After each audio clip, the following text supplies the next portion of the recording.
Praise the Lord. വീണ്ടെടുപ്പിൻ്റെ ഒരു നല്ല സന്ദേശം നിങ്ങളോട് കൈമാറുകയാണ് ഞാൻ ഈ സമയത്ത്. രക്ഷപ്പെടാനൊരു വഴി, രക്ഷപ്പെടാനൊരു മാർഗം, രക്ഷപ്പെടാനുള്ള ഒരു സന്ദേശമാണ് ഞാൻ ഇന്ന് നിങ്ങളോട് പങ്കുവയ്ക്കുന്നത്. എല്ലാ വഴികളും അടഞ്ഞു നിൽക്കുമ്പോൾ, എല്ലാ വഴികളും മുമ്പിൽ പ്രതികൂലമായി നിൽക്കുമ്പോൾ, എല്ലാ പ്രതീക്ഷകളും നഷ്ടപ്പെട്ട് നിൽക്കുമ്പോൾ നിങ്ങൾക്ക് രക്ഷപ്പെടാനുള്ള ഒരു മാർഗമാണ് ഞാൻ നിങ്ങളുമായി പങ്കുവയ്ക്കുന്നത്. പ്രിയ സഹോദരങ്ങളെ, ഇത് നിങ്ങൾ ശ്രദ്ധയോടെ കേട്ട് ഈ വചനത്തെ ഏറ്റെടുക്കുന്നുണ്ടെങ്കിൽ തീർച്ചയായിട്ടും നിങ്ങൾക്ക് വലിയ വിടുതൽ തന്നെ ഉണ്ടാകും. എന്താണ് ആ വാക്യത്തെക്കുറിച്ച് ദൈവം നമ്മോട് സംസാരിക്കുന്നതെന്ന് ഓർത്ത് കർത്താവിനെ സ്തുതിക്കാനിടയാകും. തീർച്ചയായിട്ടും നിങ്ങൾ വചനം ശ്രദ്ധിക്കണം. 10 മിനിറ്റ് മാത്രമേ നിങ്ങളുമായി ഈ വചനം ഞാൻ പറയുന്നുള്ളൂ. ഈ 10 മിനിറ്റിൽ നിങ്ങൾക്ക് 10 വർഷം ഉണ്ടാകാത്ത വിടുതൽ നിങ്ങൾക്ക് സംഭവിക്കും. കഴിഞ്ഞ എത്രയോ വർഷങ്ങൾക്ക് നിങ്ങൾക്ക് മാറ്റമില്ലാതെ നിൽക്കുന്ന വിഷയങ്ങൾക്ക് ഈ വചനം നിങ്ങളെ സഹായിക്കും. ഞാൻ ഈ വചനം നിങ്ങളോട് പറയും, 430 വർഷം കെട്ടപ്പെട്ട ഒരു വലിയ സമൂഹത്തെ രക്ഷിച്ച ആ ഒരു വിടുതലിൻ്റെ സന്ദേശമാണ് ഞാൻ പറയുന്നത്. 430 വർഷം വേറൊന്നുമല്ല, ഇസ്രായേൽ ജനത്തെക്കുറിച്ചാണ് ഞാൻ പറയുന്നത്. അതിനെയാണ് പെസഹ എന്ന ആ ഒരു ഉത്സവം കൊണ്ട് അവർ എപ്പോഴും ഓർത്ത് കർത്താവിനെ സ്തുതിക്കുന്നത്, ദൈവത്തെ ആരാധിക്കുന്നത്. നമ്മൾ പെസഹ കൊണ്ടാടുന്ന ആൾക്കാരാണ്, നമുക്കറിയാമല്ലോ. ഞാനൊരു കാര്യം പറയാം, ഈ തിരുവചനം ക്രിസ്ത്യാനികൾക്കുള്ളതല്ല, ഭൂലോകത്തുള്ള സകല മനുഷ്യ വംശത്തിനുള്ളതാണ്. അതുകൊണ്ട് ഈ സന്ദേശം നിങ്ങൾ കേൾക്കണം. നിങ്ങളുടെ വിഷയത്തിന് പരിഹാരം തരും. ഇതിൻ്റെ ഹെഡ്ലൈൻ തന്നെ യേശു ക്രിസ്തുവിൻ്റെ രക്തത്തിലൂടെ നിങ്ങൾക്കൊരു പുതുവഴി തുറക്കപ്പെടുന്നുവെന്നാണ്. അങ്ങനെയെങ്കിൽ ആ രക്തത്തിൻ്റെ പ്രത്യേകത എന്തെന്നാണ് ഒന്നാമത് നമ്മൾ സംസാരിക്കും. രക്തത്തിൻ്റെ പ്രത്യേകത, രക്തത്തിലാണ് ജീവൻ ഇരിക്കുന്നത്. അപ്പോൾ തിരുവചനം വളരെ വ്യക്തമായി ഇന്നേക്ക് 2000 അല്ലെങ്കിൽ 3000 വർഷങ്ങൾക്ക് മുൻപ് തന്നെ ദൈവവചനം പറഞ്ഞു കഴിഞ്ഞു, രക്തത്തിലാണ് ജീവനെന്ന്. അതുകൊണ്ട് ജീവൻ സംബന്ധമായ വിഷയമാണ് രക്തത്തിൽ ഈ വിഷയം നമ്മൾ സംസാരിക്കുമ്പോൾ. അപ്പോൾ എന്താണ് തിരുവചനം പറയുന്നത്? എബ്രായ ലേഖനം 9-ാം അധ്യായം 22-ാമത്തെ വാക്യം പറയുകയാണ്, ന്യായപ്രമാണ പ്രകാരം ഏകദേശം സകലവും രക്തത്താൽ ശുദ്ധീകരിക്കപ്പെടുന്നു. രക്തം ചൊരിഞ്ഞിട്ടല്ലാതെ പാപമോചനമില്ല, വിമോചനമില്ല. രക്തം ചൊരിഞ്ഞിട്ടല്ലാതെ. അപ്പോൾ ഇവിടെ ഒരു വിമോചനത്തിന് വേണ്ടി ഒഴുക്കപ്പെട്ട ആ രക്തത്തെക്കുറിച്ചാണ്, മറ്റൊന്നുമല്ല. അനേക തിരുവചനങ്ങൾ നമുക്കതിനു വേണ്ടി വായിക്കാൻ ദൈവം നമുക്ക് നൽകിയിട്ടുണ്ട്. പക്ഷെ അതൊന്നും ഞാൻ ഇവിടെ വായിക്കുന്നില്ല. റോമർക്കെഴുതിയ ലേഖനം 3-ാം അധ്യായം 25-ാമത്തെ വാക്യം വായിക്കുന്നത് ഇങ്ങനെയാണ്, വിശ്വാസത്താൽ സ്വീകരിക്കപ്പെടേണ്ടതിന് ദൈവം തൻ്റെ രക്തം മൂലം പ്രായശ്ചിത്തമായി അവനെ മുമ്പ് കൂട്ടി ദൈവത്തിന് നീതിയായി പ്രദർശിപ്പിക്കേണ്ടതിന് അവൻ തൻ്റെ ദിവ്യ ക്ഷമയാൽ മുൻകാല പാപങ്ങളെ ക്ഷമിച്ചിരിക്കുന്നു. നോക്കണം, യേശു ക്രിസ്തുവിനെ കുറിച്ചാണ് അവിടെ സംസാരിക്കുന്നത്. അവിടെ യേശു ക്രിസ്തുവിൻ്റെ കാൽവറി മരണത്തെക്കുറിച്ചാണ് സംസാരിക്കുന്നത്. കർത്താവായ യേശു ക്രിസ്തു കാൽവറി മരണം അതെ താൻ അർപ്പിക്കപ്പെടുമ്പോൾ അവിടെ ചൊരിയപ്പെട്ട വിലയേറിയ ആ വിശുദ്ധ രക്തമാണ് എൻ്റെയും നിങ്ങളുടെയും പാപമോചനത്തിനായി ചൊരിയപ്പെട്ടു എന്ന് തിരുവചനം പറയുന്നത്. അത് എങ്ങനെ എൻ്റെ ജീവിതത്തിൽ പര്യാപ്തമാകുന്നു? ആ രക്തത്തിൽ ഇപ്പോൾ നിങ്ങൾക്ക് വിടുതലുണ്ട്. എന്താണ് നിങ്ങൾ പറയേണ്ടത്? കർത്താവ് യേശുവേ, ഇതുവരെ എൻ്റെ ജീവിതത്തിൽ വിടുതൽ വരാത്ത അല്ലെങ്കിൽ വിടുതൽ കിട്ടാത്ത ആ വിഷയത്തിൻ്റെ മേൽ, ആ ജീവിതത്തിൻ്റെ മേൽ ഈ രക്തത്താൽ ഞാൻ വിടുതൽ പ്രാപിക്കുകയാണ് എന്ന് വിശ്വാസത്തോട് പറയാമോ?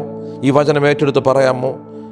എബ്രായ ലേഖനം 9-ാം അധ്യായം 14-ാമത്തെ വാക്യം പറയുകയാണ്, നിത്യാത്മാവിനാൽ ദൈവത്തിന് തന്നെത്താൻ കളങ്കമില്ലാതെ അർപ്പിച്ച ക്രിസ്തുവിൻ്റെ രക്തം ജീവനുള്ള ദൈവത്തെ സേവിപ്പാൻ നമുക്ക് നമ്മുടെ മനസ്സാക്ഷിയെ നിർജീവ പ്രവർത്തികളെ പോക്കി എത്ര അധികം നമ്മെ ശുദ്ധീകരിക്കും. ഒന്ന് ശുദ്ധീകരിക്കുന്നു. ദൈവവുമായി നമ്മളെ ഒരു കൂട്ടായ്മയിലേക്ക് കൊണ്ടുവരുന്നു. ദൈവത്തിൽ നിന്ന് നമ്മളെ ദൈവത്തിൻ്റെ ആ കൃപയിലേക്ക് ദൈവം നമ്മളെ ആ രക്തം നമ്മളെ യോജിപ്പിക്കുന്നു. നമ്മുടെ അതിക്രമങ്ങളെ ആ രക്തം മായ്ച്ചു കളയുന്നു. ഇതൊക്കെ ദൈവിക മർമ്മങ്ങളാണ് കേട്ടോ. ഇതൊക്കെ ഒത്തിരി സമയം നിങ്ങൾ തിരുവചനവുമായി മുന്നോട്ട് വരുന്നെങ്കിൽ ഈ മർമ്മങ്ങളൊക്കെ ദൈവം വെളിപ്പെടുത്തി. ഇത് പെട്ടെന്ന് ഒരു ലോക മനുഷ്യന് അല്ലെങ്കിൽ ഈ പുറത്തുള്ള ഒരു മനുഷ്യന് ഇതൊന്നും വായിച്ചാൽ ഗ്രഹിക്കുന്ന കാര്യമല്ലത്. ഇതെങ്ങനെ സംഭവിക്കുന്നത്? ബുദ്ധി കൊണ്ട്, ചിന്ത കൊണ്ട്, അല്ലെങ്കിൽ പ്രവർത്തനങ്ങളും മറ്റുള്ളവർ ചിന്തകളും ഒക്കെ ഇത് എങ്ങനെ സംഭവിക്കും എന്നൊക്കെ ചോദ്യങ്ങളാണ്. ഇവിടെ വിശ്വാസത്തിൻ്റെ തിരുവചനത്തിലൂടെ പറയുകയാണ്, ഈ തിരുവചനം വിശ്വാസത്തോടെ ഏറ്റെടുക്കുന്നെങ്കിൽ, ആമേൻ പറഞ്ഞ് ഏറ്റെടുക്കുന്നെങ്കിൽ ഈ നിമിഷം നിങ്ങളുടെ വിഷയങ്ങൾക്ക് പരിഹാരം തന്നെയാണ്. കർത്താവ് യേശു ക്രിസ്തുവിൻ്റെ ജീവനാണ് അവിടെ ആ വിഷയത്തിൻ്റെ മേൽ വ്യാപരിക്കുന്നത്. നിങ്ങളുടെ നിരാശ മാറിപ്പോകും, നിങ്ങളുടെ ഡിപ്രഷൻ മാറിപ്പോകും, നിങ്ങളുടെ ജീവിതത്തിൽ നിങ്ങൾ ചുമക്കുന്ന ഭാരം മാറിപ്പോകും, ആ വേദന മാറിപ്പോകും. സംശയം വേണ്ട, തീർച്ചയായ കാര്യമാണ്. ഒന്ന് ഏറ്റെടുക്കാൻ മനസ്സുണ്ടോ? സമർപ്പിക്കാൻ മനസ്സുണ്ടോ?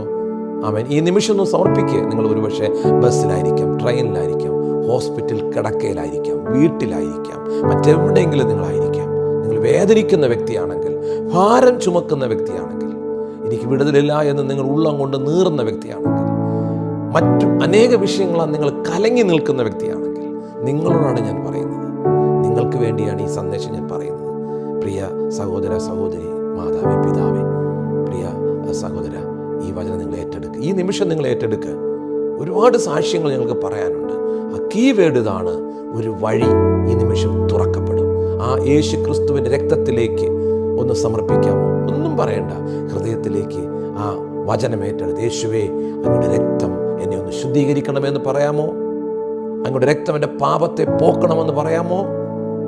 ഹൃദയംഗമായി, ആത്മാർത്ഥമായി, മനസാക്ഷിയോടെ പറയുന്നെങ്കിൽ ആമേൻ, ഈ നിമിഷം ആ വിടുതലോടെ സംഭവിക്കും. അവൻ ദൈവമെന്ന് പറയുന്നത് മതമല്ല, മതത്തിൽ നിൽക്കുന്ന ആളല്ല ദൈവം. ദൈവം യേശു കർത്താവ് ക്രിസ്ത്യാനിയല്ല, ഹിന്ദു അല്ല, മുസൽമാനല്ല, ജൈനനല്ല, അല്ലെങ്കിൽ യഹൂദൻ, അല്ലെങ്കിൽ ജുഡായിസം അല്ല, യഹൂദ മതത്തിൻ്റെ ആളല്ല.